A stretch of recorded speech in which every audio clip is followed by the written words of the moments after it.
أعوذ بالله من الشيطان الرجيم بسم الله الرحمن الرحيم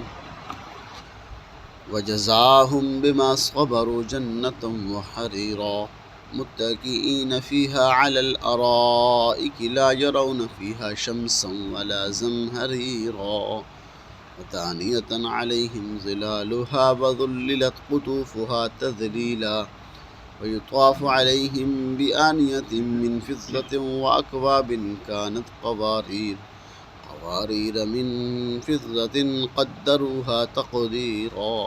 ويسقون فيها كأسا كان مزاجها زنجبيلا عينا فيها تسمى سلسبيلا ويطوف عليهم بلدان مخلدون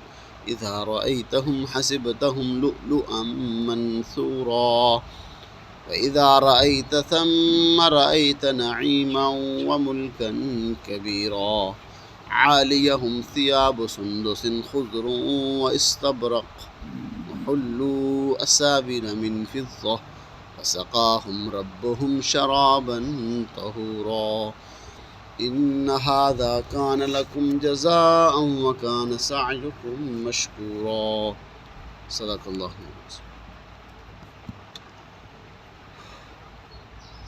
فرما کہ وجزاہم بما صبروا جنتا وحریرا، جو جنتی لوگ ہوں گے فرما ان کو بدلہ دیا جائے گا ان کے صبر کی وجہ سے۔ یہ دنیا کے اندر انہوں نے صبر، اب صبر دو تین قسم کا ہے۔ ایک صبر وہ ہے کہ انسان گناہوں سے بچا رہا، اس پہ اس نے صبر کیا۔ دوسرا اس پہ تکالیف آتی رہی، پریشانیاں آتی رہیں، حالات آتے رہے، اس پہ وہ صبر کرتا رہا۔ دوسرا وہ اس کے پاس مال نہیں تھا، تنگ دستی تھی، اس کے اوپر اس نے کیا صبر کیا۔ یعنی تین قسم کا، ایک گناہ نہ کرنے پر صبر ہے، اور دوسرا تکالیف پر صبر ہے، اور تیسرا مال نہیں ہے، مال کی تنگی ہے، تھوڑا مال ہے، گزارا کم ہے، تو اس کے اوپر بھی کیا اس نے صبر کیا۔ یعنی تینوں قسم کا اس نے صبر کیا۔ جب انہوں نے صبر کیا فرمایا جنتم وحریرا، تو پھر ہم ان کو جنت بھی دیں گے اور ریشم کا کیا ہے وہ لباس بھی عطا فرمائیں۔ اب ایک ہوتی ہیں انسان کی خواہشات، ایک ہوتی ہے ضروریات۔ اور ضروریات ہر بندے کی دنیا میں پوری ہوتی ہیں، لیکن خواہشات ہر بندے کی پوری نہیں ہوتی۔ خواہشات بھی اللہ پوری کریں گے، لیکن خواہشات کے پوری کرنے کی جگہ وہ جنت ہے، دنیا نہیں ہے۔ اب ہم کوشش کرتے ہیں، ہر بندہ کوشش کرتا ہے کہ میری خواہشات بھی دنیا میں ہی پوری ہوں، لیکن اللہ نے فرمایا کہ دنیا میں ضروریات پوری ہوں گی اور خواہشات جنت میں پوری ہوگی۔ دنیا ضروریات پوری کرنے کی جگہ ہے اور خواہشات جنت کے اندر پوری ہوں گی۔ جنت کے اندر ان کی ساری خواہشات جو دنیا اس کی ہوں گی وہ پوری کر دی جائیں گی۔ اور فرمایا کہ جو کافر لوگ ہیں ان کی خواہشات بھی دنیا میں ہی پوری ہو جاتی ہیں، لیکن کیا ہے کہ جنت ان کے لیے نہیں ہے، کیونکہ ان کا جو اگلا ٹھکانہ ہے وہ جہنم۔ اور فرمایا کہ جو لوگ صبر کریں گے، صبر پہ، گناہوں پہ صبر کیا، آزمائش آ گئی، کوئی پریشانی آ گئی، کوئی دکھ آ گیا، کوئی تکلیف آ گئی، اس کے اوپر صبر کیا، مال کی تنگی آ گئی اس پہ صبر کیا، یعنی ہر قسم کا صبر انہوں نے کیا، جنتم وحریرا، تو پھر ہم اس کو جنت عطا فرمائیں گے جس کے اندر جا کے وہ دنیا کی ساری تکالیف بھول جائے گا۔ یعنی جب جنتی لوگوں کو جنت کے اندر داخل کیا جائے گا تو کیا ہے ان سے پوچھا جائے گا، یعنی انسان سے جب پوچھا جائے گا کہ تمہیں دنیا کے اندر کوئی تکلیف بھی آئی ہے، وہ کہے گا مجھے تو کوئی تکلیف پہنچی ہی نہیں۔ یعنی جنت کے نعمتوں کے اندر وہ داخل ہوگا، اس کو اب پتہ ہے کہ مجھے ہمیشہ کے لیے اس کے اندر داخل کر دیا گیا ہے، تو پھر کیا ہے وہ دنیا کی ساری جتنی بھی مشقتیں ہیں، جب پریشانیاں ان کو بھول جائے گا۔ اور جو جہنمی لوگ ہوں گے جب جہنم کے اندر جائیں گے، دنیا کے اندر انہوں نے اپنی خواہشات بھی پوری کی، ضروریات بھی پوری کی، ہر چیز ان کے پاس تھی، لیکن جب ان سے پوچھا جائے گا کہ جنت دنیا کے اندر تم نے کوئی اچھی نعمت دیکھی ہے کوئی، تو میں کہا ہم نے تو اللہ کو ہمیں کوئی سکھ کوئی چین نصیب ہوا ہی نہیں ہے۔ یعنی آگے ان کو کیا دکھ اور تکلیف نظر آ رہا ہے، اس لیے فرمایا کہ جو لوگ صبر کریں گے ان کو ہم جنت عطا فرمائیں گے اور ریشم کا لباس عطا فرمائیں گے، متکئین فیہا علی الارائک، اور وہ مسہریوں پر تکیے لگائے ہوئے ہوں گے۔ یعنی یہاں سے جنتی لوگوں کا اللہ نے تذکرہ، پیچھے جو آیا تھا نا دو لوگوں کا، اما شاکرا و اما کفورا، جو شاکر لوگ ہیں جو اللہ کی نعمتوں کا شکر ادا کرتے ہیں، ان کا یہ تذکرہ فرمایا جا رہا ہے کہ متکئین فیہا علی الارائک، وہ مسحریوں پر تکیے لگائے ہوئے بیٹھے ہوں گے، لا یرون فیہا شمسا ولا زمہریرا، اور نہ ہی اس میں وہ دھوپ اور گرمی محسوس کریں گے اور نہ ہی وہ ٹھنڈک محسوس کریں گے۔ یعنی اب گرمی کے اندر دھوپ نکلے تو کیا انسان کو دھوپ محسوس ہوتی ہے، گرمی محسوس ہوتی ہے، اور سردی کے اندر سورج نہ نکلے تو انسان کو تپش اور ٹھنڈ محسوس ہوتی ہے، تو انسان دعا کرتا ہے کہ سورج نکلے۔ یعنی یہ دونوں حالتیں نہیں ہوں گی، نہ زیادہ ٹھنڈ لگے گی اور نہ ہی تمہیں گرمی لگے گی جنت کے اندر، نہ ہی دھوپ ہوگی، سورج تو ہونا نہیں ہے نا، شمسم ولا زمہریرا، کہ تمہیں دھوپ بھی محسوس نہیں ہوگی، تپش محسوس نہیں ہوگی، یعنی معتدل موسم ہوگا، اچھا موسم جس طرح کہتے ہیں نا، خوشگوار موسم ہوگا، موسم بہار جس کو کہتے ہیں۔ فما ودانیۃ علیہم ظلالھا، اور ان کے سائے ان پر لٹکے ہوئے ہوں گے، یعنی جو باغات ہوں گے پھلوں کے، ان کے جو سائے ہوں گے وہ ان کے اوپر ہوں گے، اور وذللت قطوفھا تذلیلا، اس کے پھل جو ہیں وہ ان کے قریب لٹکے ہوئے ہوں گے۔ یعنی تینوں حالتوں کے اندر انسان بیٹھ کے ان کو لینا چاہے تو اس وقت اس کو آرام سے توڑ سکتا ہے، جو آدمی لیٹ کے توڑنا چاہے تو وہ اس کے قریب ہو جائیں گے، لیٹ کے توڑ سکتا ہے، جو کھڑے ہو کے توڑنا چاہے کھڑے ہو کے بھی توڑ سکتا ہے، یعنی وہ پھل ان کے مرضی کے مطابق آئیں گے، یعنی جیسے چاہے گا انسان، جس قسم کے چاہے گا، فرمایا کہ ان کے سائے ان کے اوپر ہوں گے اور ان کے پھل بھی لٹکے ہوئے ہوں گے۔ فرمایا وَيُطَافُ عَلَيْهِمْ بِآنِيَةٍ مِّن فِضَّةٍ وَأَكْوَابٍ كَانَتْ قَوَارِيرَ، ان کے پاس چاندی کے برتن لائے جائیں گے۔ دنیا کے اندر تو سونے چاندی کے برتنوں میں کھانے سے منع فرمایا گیا ہے، لیکن جنت کے اندر فرمایا کہ چاندی کے برتن ہوں گے، وَأَكْوَابٍ كَانَتْ قَوَارِيرَ، اور شیشے کے ہوں گے، یعنی جو ہوں گے چاندی کے برتن، گویا وہ شیشے کے ہوں گے، یہ شیشے والی چاندی ہوگی، اس میں سے ہر چیز نظر آ رہی ہوگی، اور قوارین من فضۃ قدروها تقدیرا، اور وہ شیشے کے جو چاندی کے جو برتن ہوں گے ان کے اندر جو ڈالنے والے ہوں گے، قدروها تقدیرا، اندازے کے ساتھ تمہارے لیے جو شراب، جو پانی، جو بھی تمہیں چاہت ہوگی وہ ڈالا جائے گا۔ فما ویسقون فیہا کأسا کان مزاجها زنجبیلا، اور تمہیں جو پانی پلایا جائے گا، جو جام پلایا جائے گا، مشروب پلایا جائے گا، مزاجها زنجبیلا، اس کے اندر زنجبیل کی آمیزش کی جائے گی۔ اور زنجبیل دنیا کے اندر عربی میں لوگوں نے اس کا معنی کیا کہ جو کہتے ہیں نا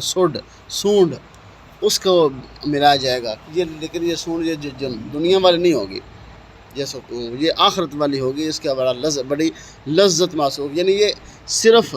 لوگوں کو ایک مثال کے لیے بیان کیے جائیں گے کہ لیکن جنتی لوگوں کو جو نعمتیں ملیں گی، اللہ کے محبوب نے کیا فرمایا، نہ کسی انسان نے دیکھی، نہ کسی انسان نے سنی، نہ کسی کے دل میں ایسا گمان آیا ہے۔ یہ ایک مثال کے طور پہ پھل بھی بتائے جا رہے ہیں، اس طرح کے پھل ہوں گے، اس طرح کا مشروب پلایا جائے گا، یہ صرف تمہاری مثال کے تمہیں سمجھانے کے لیے بتایا جائے گا، لیکن اس کی مثال کو بیان کر نہیں سکتا جو جنتی لوگوں کو اللہ تعالیٰ فرمائیں گے۔ فما ویسقون فیہا کأسا کان مزاجها زنجبیلا، اس کے اندر زنجبیل ہو کی آمیزش کے ساتھ میں وہ پانی پلایا جائے گا، عینا فیہا تسمی سلسبیلا، اور جس چشمے سے پلایا جائے گا وہ اس چشمے کا نام سلسبیل ہوگا، یعنی وہ پانی کبھی ختم نہیں ہوگا، پینے کے بعد انسان کو لذت محسوس ہوگی، تو یعنی وہ بوجھ انسان کے اوپر نہیں بنے گا، ذہن میں فطور نہیں آئے گا۔ فرمایا کہ وَيَطُوفُ عَلَيْهِمْ وِلْدَانٌ مُخَلَّدُونَ، اور تمہارے اوپر ایسے لڑکے چکر لگائے رہیں گے جو ہمیشہ لڑکے ہی رہیں گے، یعنی جو میں تمہیں پلانے والے جو ہوں گے، جام پلانے والے وہ بے ریش لڑکے ہوں گے، یعنی جب انسان لڑکے کی جوانی آ رہی ہوتی ہے، تھوڑی تھوڑی وہ مس کہتے ہیں اتر رہی ہوتی ہے، اس سے بھی کم عمر ہوں گے۔ فرمایا کہ ایسے بہترین پیارے سے، اور اللہ رب العزت ان کے سامنے لڑکے بھیجے گا کہ فرمایا کہ وہ تمہارے اوپر چکر لگائیں گے، وہ تمہیں پلائیں گے۔ اذا رأیتہم حسبتہم لؤلؤا منثورا، جب اے مخاطب جب تو ان کو دیکھے گا، ان لڑکوں کو، ان بچوں کو دیکھے گا جو تمہارے لیے اللہ نے رکھے ہوں گے، جو تمہارے آگے پیچھے چل رہے ہوں گے تمہاری فرمائشیں پوری کرنے کے لیے، تمہیں کھلانے کے لیے، فرمایا کہ وہ گویا ایسے ہیں لؤلؤا منثورا، کہ جس طرح موتی ہوتا ہے، سپی کے اندر موتی چھپا ہوا ہوتا ہے، یعنی اتنا خوبصورت موتی ہوتے ہیں، فرمایا گویا وہ لڑکے ایسے ہوں گے، وہ بلکہ کہ وہ گویا ایک موتی ہوں گے۔ اور وَإِذَا رَأَيْتَ ثَمَّ رَأَيْتَ نَعِيمًا وَمُلْكًا كَبِيرًا، اور مخاطب جب تم دیکھے گا نا اللہ کی ان نعمتوں کو، ملکن کبیرہ، ایک بہت بڑا ملک تمہیں عطا فرمایا جائے گا، بڑی ایک سلطنت، ہر بندے کی اپنی کیا ہوگی، سلطنت ہوگی دنیا کے اندر۔ فرمایا کہ جو آخری جنتی ہوگا فرمایا کہ اس کو بھی اس دنیا سے 10 گنا بڑی جنت عطا فرمائی جائے گی، دنیا سے بھی 10 گنا بڑی جنت اس کو عطا فرمائی جائے گی۔ وہاں اس کی اپنی سلطنت ہوگی، اپنی بادشاہت ہوگی، اپنی چاہت ہوگی، جس طرح وہ چاہے گا، جس طرح وہ لیٹے گا، کھائے گا، پیے گا۔ یعنی دنیا کے اندر من چاہی نہیں، رب چاہیے، اور آخرت کے اندر اللہ اس کو من چاہے زندگی عطا فرمائے گا، جو دنیا کے اندر رب چاہیے رب زندگی گزار کے جائے گا۔ اور اس کے علاوہ فرما عالیہم ثیاب سندس خضر و استبرق، اور ان کو جو لباس پہنا جائے گا وہ سبز ریشم کا باریک لباس ہوگا اور موٹا بھی ہوگا۔ دونوں قسم میں بیان فرمائیں گے، جس طرح کی کسی کی چاہت ہوگی۔ وَلَكُمْ فِيهَا مَا تَشْتَهِيهِ الْأَنفُسُ وَتَلَذُّ الْأَعْيُنُ، کہ جس طرح کی تمہاری چاہت ہوگی، جس طرح تم لذت حاصل کرنا چاہو گے۔ کوئی لباس باریک پہننا چاہے، موٹا پہننا چاہے، ریشم کے لباس ہوں گے، اور موٹے لباس سے بھی فرمایا کہ اس کے اندر سے اس کا دل نظر آ رہا ہوگا، اس کا ہر چیز ہے۔ وہ 70 حوروں کے بارے میں کیا آتا ہے، ان کو 70 جو جوڑے پہنائے جائیں گے، ہر جوڑے کا جو ہے وہ رنگ نظر آ رہا ہوگا۔ اب سوال یہ پیدا ہوتا ہے، اب آدمی ایک جوڑا نیچے بنین پہنتا ہے، اوپر کپڑا پہنتا ہے، اوپر کوئی چیز پہن لے، انسان کو تو گرمی اندر نیچے والا نظر نہیں آتا، بوجھ اتنا بن جاتا ہے۔ وہ کپڑے ہلکے اتنے ہوں گے کہ انسان 70 جوڑے بھی پہن لے گا، اس کا وزن محسوس نہیں ہو۔ وہ تو ایک نور کے پیدا ہو اللہ بنائے گا نا، تو اس کی روشنی، اور یعنی کہ صرف اس کی روشنی ہوگی، اس کی کوئی بوجھ نہیں ہوگا۔ فرمایا کہ تمہیں اس دن جو لباس پہنا جائے گا وہ سبز ریشم کا باریک اور موٹا لباس ہوگا۔ وَحُلُّوا أَسَاوِرَ مِن فِضَّةٍ، اس کے علاوہ تمہیں سونے کے کنگن پہنائے جائیں گے، سونے کے کنگن۔ اب سوال یہ پیدا ہوتا ہے کہ اب مرد کے لیے کنگن کوئی بھی نہیں پہنتا، ہر علاقے کا اپنا ایک رواج ہوتا ہے۔ کیسر و کسریٰ، وہ لوگ جن کی حکومتیں جس طرح اب سپر طاقت ہے نا وہ امریکہ، اس وقت کیسر و کسریٰ علیہ السلام کے زمانے کے اندر ان کے جو بادشاہ ہوتے تھے وہ کنگن پہنا کرتے تھے، وہ عرب کے جو بادشاہ ہے وہ کنگن پہنا کرتے تھے۔ اس لیے فرمایا کہ لیکن اپنا اپنے علاقے کا رواج ہے، اور اپنے اپنے یعنی کچھ وقت گزرنے کے ساتھ ساتھ روایات بدل جاتی ہیں، لباس کا ڈیزائن بدل جاتا ہے، چال ٹھال، کھانے پینے کا ہر چیز وہ بدلتی رہتی ہے، علاقے کی روش علیحدہ علیحدہ۔ فرمایا کہ یہ جنت کی روش ہوگی، جنت کی عادت یہ ہوگی، جنتی لوگوں کو اللہ ایک سلطنت دے گا، اور سلطنت کا جو بادشاہ ہوتا ہے وہ کنگن پہنتا ہے، ہر بندے کی اپنی سلطنت ہوگی۔ تو فرمایا وَحُلُّوا أَسَاوِرَ مِن فِضَّةٍ، ہم اس کو سونے کے کنگن پہنائیں گے۔ وَسَقَاهُمْ رَبُّهُمْ شَرَابًا طَهُورًا، اور ان کا رب انہیں شرابًا طہورا پلائے گا۔ پہلی آیت کے اندر کیا آیا تھا، عَيْنًا يَشْرَبُ بِهَا عِبَادُ اللَّهِ يُفَجِّرُونَ، یعنی وہ جس اللہ کے بندے جس چشمے سے پانی پئیں گے، اس چشمے کو جہاں لے کے جانا چاہیں وہ اس چشمے کو لے کے جائیں گے۔ اور دوسری آیت کے اندر کیا فرمایا تھا کہ وَيَطُوفُ عَلَيْهِمْ وِلْدَانٌ مُخَلَّدُونَ، کہ ان کے اوپر لڑکے چکر لگا رہے ہوں گے جو ان کو جام پلائیں گے۔ اور آخر کے اندر فرمایا کہ اللہ رب العزت خود ان کو جام پلائے گا۔ وَسَقَاهُمْ رَبُّهُمْ شَرَابًا طَهُورًا، کہ ان کا رب ان کو ایسی شراب پلائے گا جس کے اندر صرف لذت ہی لذت، یعنی انسان جب کھانا کھائے گا وہاں اتنا کھانا کھائے گا، وہاں پخانا پیشاب کی ضرورت تو نہیں ہوگی، لیکن جس کے اوپر کھانا کھانے کے بعد جب وہ شرابًا طہورا پیے گا تو کیا ہے،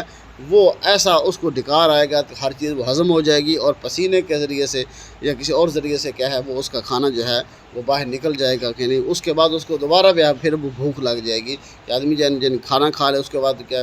اس کو پخانے کی ضرورت ہوتی ہے، اس کے بعد دوسرے کھانے کی ضرورت پڑتی ہے، لیکن کیا فرمایا کہ وہ جب شرابًا طہورا پیے گا تو ایسا ڈکار آئے گا، ہر چیز کیا ہو جائے گی، وہ